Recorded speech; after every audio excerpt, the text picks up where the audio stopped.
xalay loo geystay gudoomiyaha maaragtay degmada Hodan amni daradana maalmaha dambe waxa moodaa inay magaalada ku soo badatay dawladda amniga oo ku fashilantay 100% waxaan rabnaa markii aan maanta cadeyno banaanbaxan ka dhacay tarbuunka ee maaragtay xiran ee wadooyinka la xiray sababta aan u soo qabanqaabinay oo keenay waxa weeye diidkii xalay gudoomiyaha degmada iyo amni darada si guud magaalada uga jirto maalin walba waxaan leenayaa dadkii maaragtay indhaha u ahaa shacabka arrintaasaan ka soo horjeednaa banaanbaxyadana waa sii socon doonaan xamar oo dhan ay ka dhici doonaan iyo mataqaanaa guud ahaan degmooyinka gobolka Banaadir banaanbaxa saasa u soo qabanqaabinay dawladdu way hadashay waxay dhahday waa arrin la sameeyay taasi ka waran may waxa waaye wax baaris sameeyay mid maalmo badan ku wada laaya dawladana xilligan waa kala guur dawladda waxa waaye waxa ka qaban waysay marka in shacabka ay banaanbaxaan oo ummadda mataqaanaa ay maaragtay ka soo horjeestaan yaan u banaanbaxaynaa insha Allah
داود يا روح السعودة بنام بحيان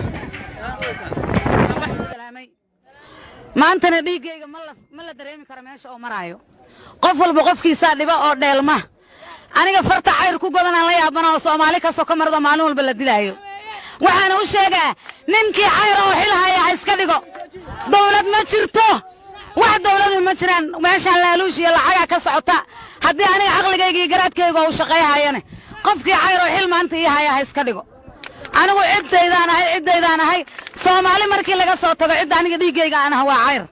بين يدي شيء ما يوم أنت خف كنا نقول قال سنة أنا لك دلي مشينا أنا اللي قد دلي لا قريب ما مشينا اللي قد دلي مشينا اللي قد دلي مشينا اللي قد دلي مشين كل قد دلنا والله ده بس على الله سجانا حرمه وحكوا صار دتك دولة النوجو شره لا عقوا حاجة شلا ما أركض دتك عقوا ده ما أنت قدام بيدا ده اللي قد دله ما أنت قدام بيدا هبر قدر ودن الله صعبا أنا قصير أنا واتلوبينا قبيل قارة ولا أركي شري وكبحنا والدولة كلها بشرنا به دولة ما ربنا بحد دولة ليلة ولا دولة من أنا قد قال النصيرة بين عدلها اللي قبر ربنا عندي أيوه ولد مركي ورا قرحنا دولة شو هذا